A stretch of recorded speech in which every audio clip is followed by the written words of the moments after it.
So, excuse me. Oh, sorry. Oh, went the wrong way. So,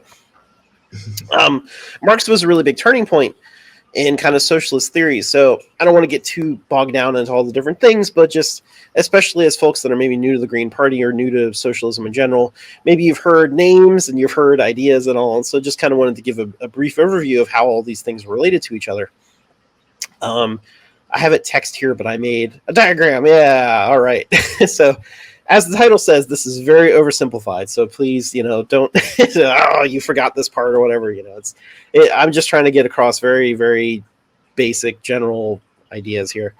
But from our early socialist theory, you had more or less two branches form, and you had the Marx branch because Marx was just so influential. But you also had what became known as the anarchist, which was a different branch. And, one of the earliest was Chris already mentioned him earlier, Proudhon, who I believe called himself a mutualist at the time. And it was a lot more of a worker-oriented like economic sort of system that he had. But he wrote extensively about this kind of worker-owned economic system, and he correctly identified property as being theft. That when capitalists say, "I own this thing," it's you're taking it, you're stealing it from the community. And so that was an important point that identified what libertarianism originally meant, and it's not what it's used in nowadays in the US. And libertarianism still around the world has a leftist connotation, except for in the U.S. because there was a very hard, a very strong effort by the billionaires, by the wealthy class in the U.S. Literally the Koch brothers. Yeah, brothers. Right. There was a strong effort to co-opt that language into supporting capitalism, more or less. So libertarianism originally meant a leftist idea, such as what Proudhon talked about. But he wasn't the only one. There's also Bakunin was a big deal. Bakunin and Marx were kind of the two big names at the first Socialist International, and they basically had a falling out where they screamed at each other, and Bakunin and his followers left, and they were like, "We're going to go make our own socialist convention," and it just it's all part of history now. We've been doing this shit since day one, y'all. So there's been disagreements on socialism since day one, yeah. So I think it's important to recognize that. All of these different groups had important insight, and they had important analysis, and it's important to learn a little bit about everybody, and I think try to look at how to synthesize them and how to pull them into something that makes more sense for the modern era. So the big difference between Marxism and anarchism, if you're not sure, the word anarchist itself, it has the prefix "an," which means no, and archism, it's the same as monarchy, right? Monarchy is like monoarchy. It's one ruler. Oligarchy is many rulers. Anarchy is no ruler. So anarchism is the idea that nobody should be in charge, basically, right? There's no rulers. There's no one making decisions on their own, right? It's all about the community together making decisions, where no one is above anyone else. And where that conflicted with Marx was that, notice we had talked about a worker state, right? And the anarchists rejected that idea. They said, no, we can't have any kind of state, whether it's a worker state or whatever, because that is putting a ruler in charge. We want to get rid of all the rulers. And because of some history, I think that was a valid point, and whether or not they knew how to overcome it is another story. But that was essentially the division. And there was also early discussion on the role of electoralism, and of course, some Marxists thought that it was important to engage in electoralism to varying degrees, where the anarchists were, generally speaking, very much opposed to that. They thought that pretty much all organizing should be outside of the state, outside of electoralism, doing your own thing. Of course, that's very oversimplified, but... And to keep it very oversimplified, right? A very oversimplified following this process, should they lead to the same place, right? Because while Marx called for a workers' state. He called it he openly called it a transitional state, a withering state. And he believed that over time, that workers' state would create a society in which it could dissolve, in which it could turn into anarchism. And so, while this is, kind of the dividing split among anti-capitalists, it's interesting because in the end, they both play, originally at least, they both play out. I definitely know some Marxist-Leninists who don't believe in the withering state, right? Who don't believe the state should ever go away, and they don't want anarchism as an end result, right? At least not, an open.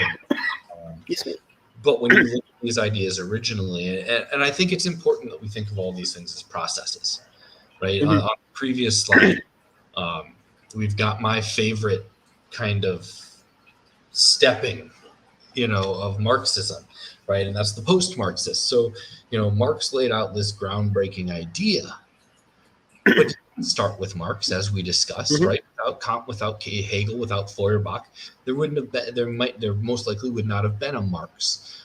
He needed that foundation upon which to build, and he fleshed out a very large foundation that didn't just get left, right?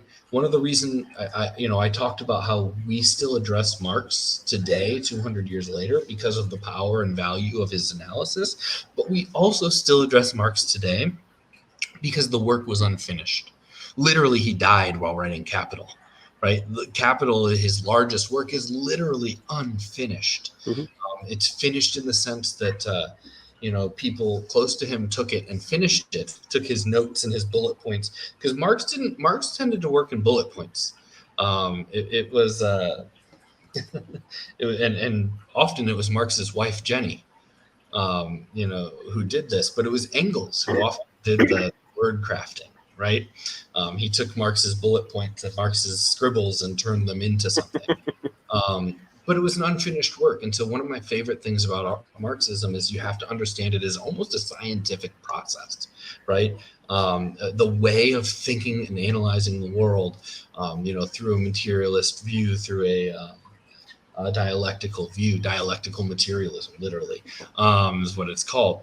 But we mentioned earlier, right? I mentioned earlier that when Marx was alive, he was alive kind of during a proto-capitalism, right? Capitalism had certainly overtaken mercantilism, and that very much was spurred on by colonialism, right? By those in power then expanding and seizing more and exploiting more assets and all of that. But when Marx passed and when Marx's analysis was, when the ink was dry on the paper, people kept going, right? So Marx didn't quite see what a global nation state would look like, right? Gramsci came along in the 1920s and gave us the idea of hegemony, the idea of how culture and capitalism start to merge, because in Marx's time that hadn't quite really started to happen in full yet. English capitalists and German capitalists kind of had their own distinctness to them. Gramsci started to see how globalization and culture and capitalism would combine, and he created this word hegemony, which is the dominant, ideological view of a society. He also was a very early critic of the Soviet Union in saying this isn't Marxism. He pointed out, you skipped capitalism. You went straight from a feudal Russia to a socialist state. And that I'm sure we'll talk about critical support later, right? And what that means. But so Gramsci came up and he started to formulate how culture and capitalism could combine. And then World War II happened, right? And World War II kicked off a whole level of globalization, right? We're all to fight a global war. We had to set up, logistics. We had to set up, shipping lanes. We had to learn how to do all of this stuff on a global level. And when the war ended, we transitioned all of that war, logistics and economic energy into private profit, into capitalist energy.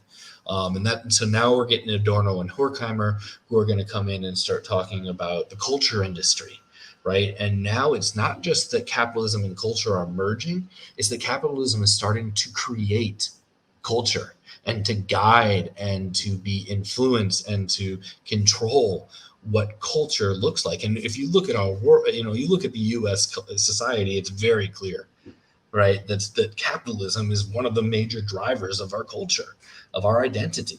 So you've got Adorno and Horkheimer coming in the 50s and 60s post World War II and getting into that, and then you've got Guy Debord in France and the Situationists, Guy Debord starts talking about the society of the spectacle, and the idea that that this culture that capitalism is producing is not actually real. It's a myth. It's a bauble. It's a smokescreen, right? And so you see from Marx's ideas, and as the world changes and the world evolves, Marxists evolve with it, right? And then when you hit the civil rights movement, when that blows up, all of a sudden we've got Angela Davis talking about race and Marxism. We've got Julia Kristeva talking about, Freud, bringing Freud and psychology into Marxism and talking about, psychic internal revolutions as key to the larger revolution. You've got queer, Marxists. You've got, Marxists who are addressing, the inherent ableism of capitalism, right? And it's all built on this foundation, because Marxism was an intersectional idea before the word intersectional existed, right? Oppression is an intersectional thing. And so because the foundation was so stable, the critique was so solid, as Marxism grew, as new thinkers brought their experiences and their perspectives into it, we just saw, it's a family tree, right? Where you've got Feuerbach and Hegel and all of them as the roots. And Kant, and then Marx coming up as the trunk, and then it branches out, into everything that we see in modern Marxism today. Go look on somewhere like AK Press, and you'll see the wide breadth of Marxism. I could spend probably 10 minutes pulling things from shelves, and showing books, and I've done it on past ones, but it's really important that we see these things not as static things, right? Even Marxism-Leninism evolves greatly over time. And so these are not static things that started and ended with one thinker, which is often how they're portrayed. When a conservative or a liberal attacks Marxism, they tend to attack Marx, like the person. Because when it comes down to it, they don't have a fundamental understanding that Marx the person isn't that important in the fight for Marxism, as much as the ideas that came out of it, right? And the growth and the expansion of those ideas over time. So, it's really important that when we talk about socialism, we see it as a living thing. We see it as a precarious thing, right? Because we're talking about things that, haven't necessarily been realized. So it's important to keep that in our view when we talk about these things, that, and our discourse is very much stuck, right? I'm sure every socialist that listens to this has had the word Venezuela just shouted at them. Like, not even context, just like, Venezuela! And there's no room for any kind of, they certainly aren't going to engage the fact that we steal half their GDP every year in sanctions, right? Or anything like that. It's just a gut check, but the Soviet, 100 million people, right? No, that's a completely made up number, but it gets thrown around a lot. So it's important that we understand the diversity, that we understand the fluidity of leftism and socialism broadly, especially when we consider the fact that those that oppose us don't understand those things, right? They attack monoliths, right? When a liberal attacks socialism, they attack they attack what they consider to be a stationary target, but it's not. It's a very evolving and moving target, and one that, frankly, has had to deal with, direct opposition from capitalism the entire time, so. Yeah, thank you. Yeah, there's a lot that goes into Marxism, and so And the same goes, like anarchists, like Rudolf Rocker and syndicalism and book yeah, I and was going to municipalism. sort of mention here about this tree here that there's a lot of influence from a lot of different things, and what's interesting that I want to kind of point out that I think builds a little bit on what Chris is saying here is that look at this family tree of all these ideas that came out of socialism. And for example, when it comes to the anarchist line, we talked a little bit about anarchism. There were a few different a lot, but again, oversimplified. Some of the major types of orientations of anarchism were the syndicalists, which worked on radical unions. And so this was workers. Rudolf Rocker, that Chris was just mentioning, wrote a great short book on anarchist syndicalism. There you go, Theory and Practice, and it's a good read if you've never read it before. And it's about very radical workers forming unions that are not unions just asking capitalists for, please can I get a raise, but unions that have the goal of ending capitalism, of ultimately putting the business and the economy in the hands of the workers and the communities. We also had the anarcho-communists, which instead of a more worker-oriented approach, they took a more community-oriented approach, community organizing. And then underneath Marxism, you had these various splits with the Social Democrats, the Marxist-Leninists, and the Libertarian Marxists, which were basically different ideas on like how much you should get involved in the state, more or less. That the Social Democrats were kind of the ones that were pro-electoralism, although I have to be careful to say that originally Marx insisted, like Chris said before, that if you engaged in electoralism, it had to be an independent workers' party. It had to be a party of, by, for the workers, because you could never ally with, you could never work with the capitalist class. You had nothing in common. You have to have that independent party. So that concept has kind of drifted a little bit, because I think the way most Americans think of social democracy today is the more Bernie Sanders style of you work with the Democrats and you work with the capitalists and you kind of get what you can. And that's not at all what it originally meant, But it was a more electoral focused idea that you could get involved in electoralism and kind of change the government, change the state as you go to make it more socialist friendly, more oriented toward allowing great broader change. Whereas the Marxist-Leninists were like, nah, you just kind of have to have the worker state, and the various ideas of whether or not that worker state is should stay in place or not, and for how long and what that means. And then, of course, the Libertarian Marxists, who were actually informed by Marx, but actually in their ideas and views agreed a lot with the anarchists, and so there's a lot of overlap between them and the anarchists. Where they tended to promote staying out of electoralism and instead organizing in your communities, doing like mutual aid and co-ops and that kind of thing. And so you can kind of see on the diagram here where that branch of Marxism, along with anarchism, they kind of merged in, and really kind of all these concepts sort of merged together, but like especially those two branches because they were already kind of close to begin with.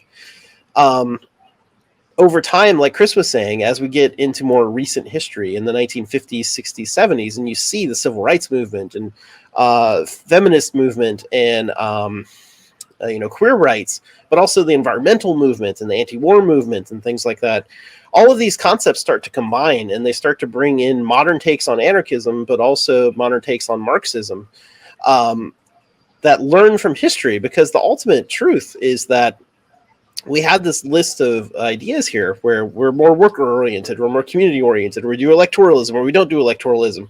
And the fact of the matter is that none of them worked, or at least none of them have been successful yet, right? Because if they were, then we wouldn't be having this conversation about what to do about capitalism, right? Capitalism would already be dealt with. So we're kind of coming on this understanding that all of these ideas, all of these tendencies had good analysis and they had good points, and we can definitely learn from them, but they're not the end all be all by themselves. There has to be some theory that keeps going beyond this that's going to actually get us to where we need to be and get us to winning a socialist world. And so, we see the synthesis of some of these ideas starting to come out. along with ideas of race and gender and the environment and things like that, all coming together. And so one example of that, it's not the only one, but one example of that is what became known as communalism. And that kind of came from that Murray Bookchin sort of strain through the 50s, 60s, and 70s. He also referred to it as social ecology. So Chris is showing a book there, The Philosophy of Social Ecology, which really lays out a lot of the groundwork ideas in this. And not capital. it's not capital in length, and it's 200 pages. It's a good read. It's also in one of those that I don't know if it would necessarily be the one that you start with. There might be a shorter one to start with, but what Bookchin was going for, starting around the 50s or so, Bookchin grew up in Marxist education. His parents were Marxist-Leninists living in the U.S., and they taught him everything they knew. And he joined various Marxist parties in his youth and became kind of disillusioned with them because of various issues with what the Soviet Union was doing and stuff like that. Tried to branch out into learning more about anarchism, became disillusioned with some of them because they weren't really great at organizing the way that he wanted, and eventually kind of said, let's try to take the best of both worlds here. Let's try to take the good lessons from all of these and put it together on a solid ecological basis. Because up to this point, a lot of the various groups were not even considering the ecology and the environment and where human society should fit in with the ecology. And so, he proposed this kind of synthesis of these ideas, putting them together to build something new. And so that'll get a slide a little bit later. I don't want to get too far into that. But my point here is that, there's a lot of history that is good to know a little bit about, but we're also trying to figure out our path forward, and we'll learn from history and see what applies to now and what's useful for organizing today and under today's conditions that are different from a lot of the conditions where these things were born. I think too, in the context, of this broader 101 series, like we said, there's connections between the Green Party organizing, the socialism and the organizing, right? All these different workshops we do. And when I look at this, oversimplified diagram of socialism, but when I look at it, I can think of individuals within the Green Party who I work with, regularly, that identify with every single one of these, right? Garrett and I obviously work together, and Gary is more of a communalist. I'm probably more of a libertarian Marxist. One of my major mentors in the party is a Marxist-Leninist. I also come from an ANCOM background. So it's important, when you're thinking about the Green Party as a socialist party, and eco-socialism is in general, it's important that we think of them as a multi-tendency thing, right? That eco-socialism doesn't only exist within communalism, or only exist within ANCOMs, or only exist within libertarian Marxists, but its ideas are sourced from all of these different things. And that multi-tendency it's powerful, right? It creates conflict and disagreement, right? Yeah. But conflict is necessary for growth. Conflict is necessary for new ideas to come out. The battling of these ideas and most of them, in many ways, these ideas of the past battle out today and provide us with, new paths and new solutions, and we can take things that worked here and take things that worked there, and frankly, some things that worked somewhere might not work here. Some things that didn't work might work now, and it's one of the areas that I am very much a Marxist is the idea that what socialism looks like is going to be different everywhere. What the struggle for socialism looks like is going to be different everywhere, right? And so when we have this multi-tendency movement, it's all about, multiplicity of tactics and radical solidarity. So what I mean is, while the the ANCOMs think and the communalists think we should, really stay in our neighborhoods, right? And the syndicalists think we should really focus on workplaces, and MLMs think we should really focus on the state. We let each one of them work in those areas, right? If you want to run for office, join the Green Party. And if you're a member of a Marxist organization, become a dual member in the Green Party, because the Green Party offers an electoral vehicle to pursue that, right? The Green Party local Green Parties also participate in mutual aid work, in community organizing, right? And so when we're doing these things, when you as X type of socialist in X organization meet Y type of socialist in Y organization in your community, it's not time for a turf war, right? It's time for solidarity. It's time for they help you do your work and you help them do their work. You buttress each other and you practice, like I said, I called it radical solidarity. This idea that we support each other in the work that we do, rather than fighting with each other and fighting over members and resources and those types of things. Because like Garrett said, we wouldn't be having this conversation if any, of the names on this, if any of the ideologies on this list had figured out the answer, right? We're calling for something precarious. We're calling for, a very big transformational, radical change of society. And there's a lot of question marks, and we shouldn't run from those question marks. We should embrace them, as the things we have to figure out. And right now, in this situation where none of us has figured it out, we have to support each other, and we have to build, multi-tendency collaborative movements, as opposed to the sectarian movements that have plagued the left in the past. Yep, absolutely. So I think that's a great point to make, that, in the Green Party, that, and at least until we see evidence in the world that there's a better direction to move in, we want to practice this radical solidarity with everybody, as long as they generally share our green values, right? We want to support each other, and try multiple tactics, and let's see what works, and let's see how far we can get. A general view here, just to kind of point out, there's an essay by Hal Draper called "The Two Souls of Socialism" down there that I thought was actually a pretty good essay. Apart from the fact that he's a Marxist and extremely critical of the anarchists, and he lets you know all throughout the essay. So, if you kind of put that to the side and just kind of look at his broader point, it's a really good point. It talks about, when you're organizing, and you're thinking about how to move forward, are you trying to create change top down, or are you trying to create change bottom up? And that's a very important distinction. And our green values are bottom up grassroots democracy, right? Bottom up change. So I think that's an important thing when you're considering all of these different aspects of socialism, or these tendencies of socialism. Think about how to apply them in ways that build this bottom up grassroots movement that is historically what actually creates the change. The original essay is by Hal Draper, but there's also a reply essay sort of from Wayne Price, written from the perspective of an anarchist. So if you kind of read them both, you kind of get both perspectives, and it's an interesting read. But I liked it in terms of thinking about how socialism should organize, which is a preview for next month's